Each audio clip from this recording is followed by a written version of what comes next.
You think betrayal hurts when it comes from strangers? Nah. Real betrayal cuts deepest when it's from someone you'd trust with your life. Someone who stood beside you in college, at your wedding, at work, and then one day, you blink and he is standing in your shoes, living your life, with your wife. This story isn't just about heartbreak. It's about silence. It's about watching your whole world collapse, brick by brick, and choosing to say nothing until you've got every single piece of truth in your hand. And when you finally do, you don't just speak. You burn it all down smart, clean, and quiet. This is the story of how my best friend betrayed me. And how I took everything back. Part 1, he took everything I earned and more. They say betrayal feels like a knife in the back. But for me, it felt like watching someone else. My name is Tyler. I'm 35, and for the last decade, I've been grinding my way up through a corporate marketing firm in Denver. I was always the guy who stayed late, picked up extra campaigns, helped the interns, made the impossible deadlines. Everyone, and I mean everyone, expected me to be named regional director this year. I had the stats, the leadership, the results. Hell, even my boss hinted it was coming. But that's not what happened. The day of the announcement, we were all gathered in the conference room. My heart was pounding, my palms sweaty. My wife, Sarah, even texted me, "This is your moment, Blackheart." And then they said it. The name. Congratulations to Jason Grant, your new regional director. Jason. My best friend. My fishing buddy. The guy who used to crash on my couch when he was broke. Jason, the same guy who I mentored, coached, and even helped prep for interviews. I laughed at first. Thought it was a prank. But then Jason stood up, smiled, and hugged the boss like this had been in the works for weeks. I felt like the air got sucked out of my lungs. He didn't even look at me. No acknowledgement. Just grinned like the king of the world while I sat there trying not to show the storm boiling in my chest. Afterward, he walked up and slapped my back. Sorry, man. I didn't think it'd happen. You've always been the guy. Maybe next time. I forced a smile, but my gut twisted. When I got home, Sarah barely looked up from her phone.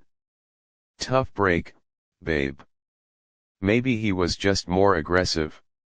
That stung. She knew how much this meant to me. I poured everything into this job for us. But she seemed distant. Over the next few days, things got weirder. Jason started. One night, I came home early. Her car was in the driveway. Lights on. But when I opened the door, it was T. I moved quietly. My heart was pounding. The door. And there they were. Jason. My wife. My best friend. Their clothes half on. Her hand on his chest. The world. I backed away before they saw me. Drove aimlessly for hours. My hands were shaking so hard I could barely steer. I couldn't. But I wasn't going to scream. I wasn't going to cry. I was going to plan. Part 2, I stayed quiet, but I was watching everything. The day I found my wife and best friend together should have broken me. But instead, it lit something inside me. A cold, focused fire. I didn't blow up. I didn't confront them.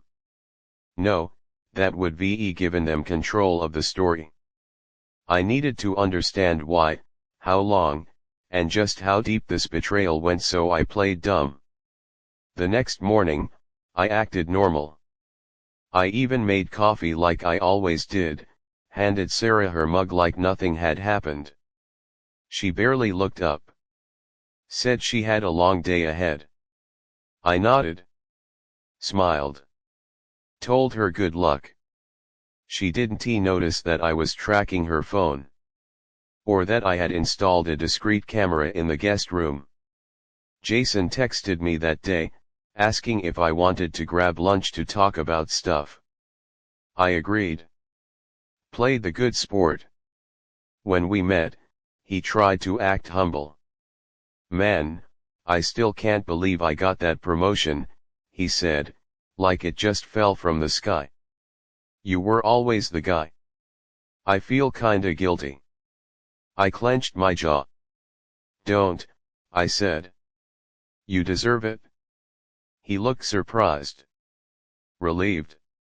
He actually thought I believed him. That I had no idea what was going on. That I was still his loyal, blind idiot of a friend. That's the thing about betrayal, it blinds them too. They start thinking they're invincible. Over the next few weeks, I collected everything. Videos. Messages. Calls. Sarah's texts to Jason were disgusting, full of mocking laughter, of me, of my routines, of how I didn't even notice. She even sent him a photo of my promotion speech draft and wrote, "Poor baby thought this would be his moment," face with tears of joy. Every word burned. But I didn't stop. Instead, I started building my exit. First, I visited HR anonymously.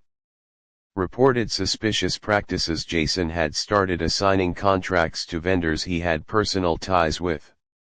I gave them enough breadcrumbs to dig deep. Then, I printed out emails he sent me, ones that showed he'd taken my ideas and pitched them as his own. One email, in particular, had my original pitch deck attached and Jason's signature over it with a changed date. Then, I went to a lawyer. Explained everything.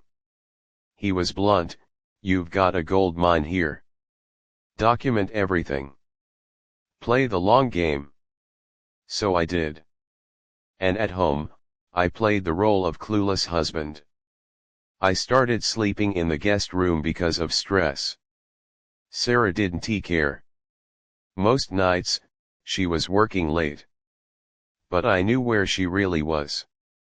What they didn't know was that my lawyer had helped me draft divorce papers. Not just that, but a strategy that would cost her everything.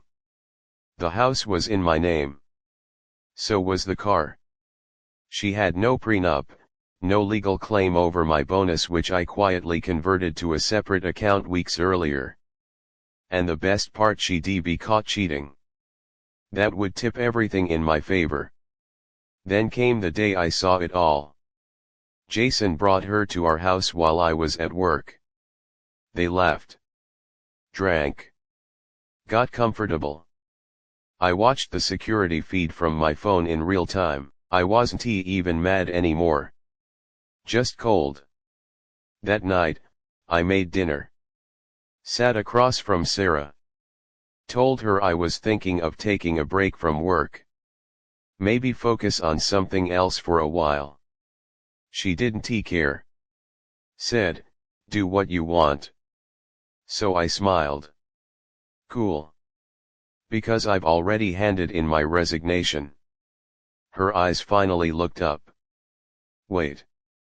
What? Yeah. Jason's getting investigated anyway. She froze. What? I leaned back. Vendor fraud. Stealing IP. HRS digging in deep. She didn't say a word. And also, I added casually, "I know about you too. Every detail. Every message. Every lie."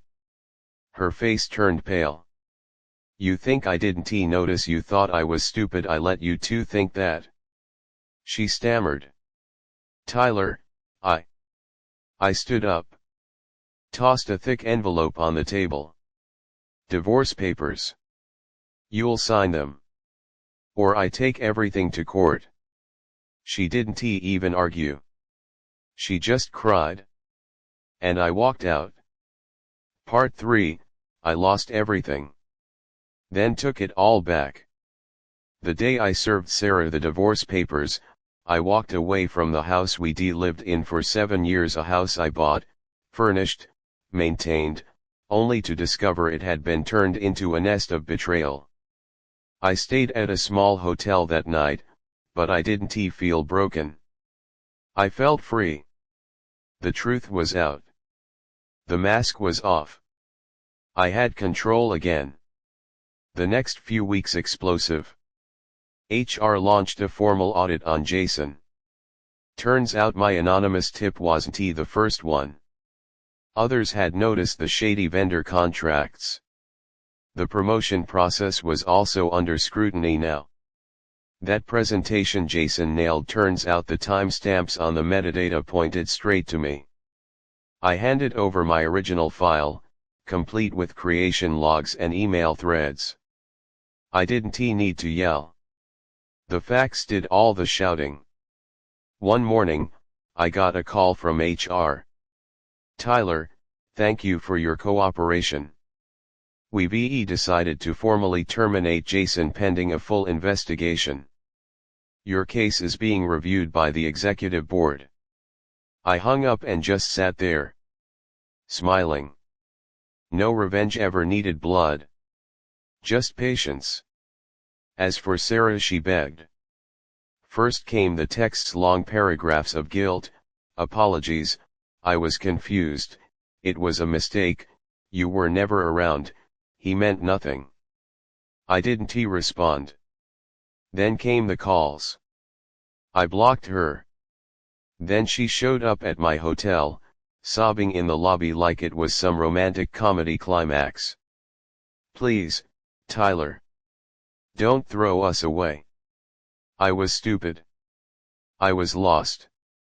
I looked at her and felt nothing. "You threw us away," I said quietly.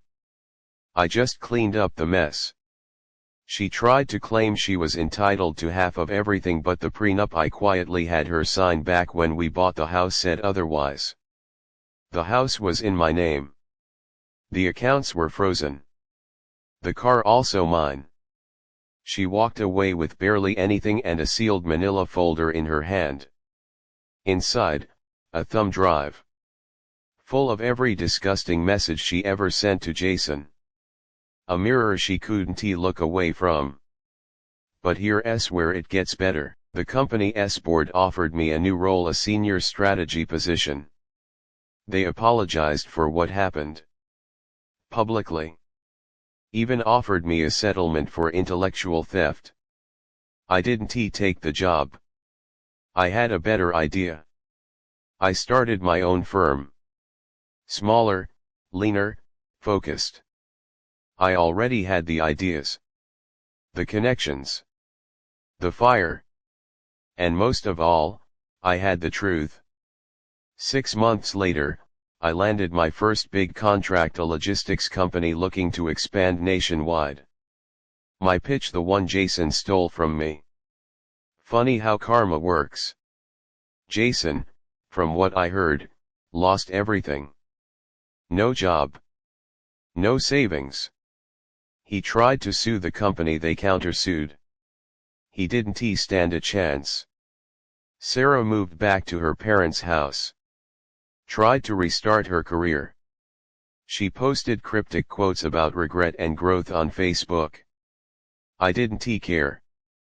You know what the scariest part of betrayal is? It doesn't kill you. It wakes you up. And now I'm wide awake. Stronger. Wiser. Alone for now, but not lonely. I learned that not everyone who claps for you is your friend. Some just want a front row seat when you fall. But when you rise again, they're not there. And that's okay. Because the climb back, it's mine. Every step of it.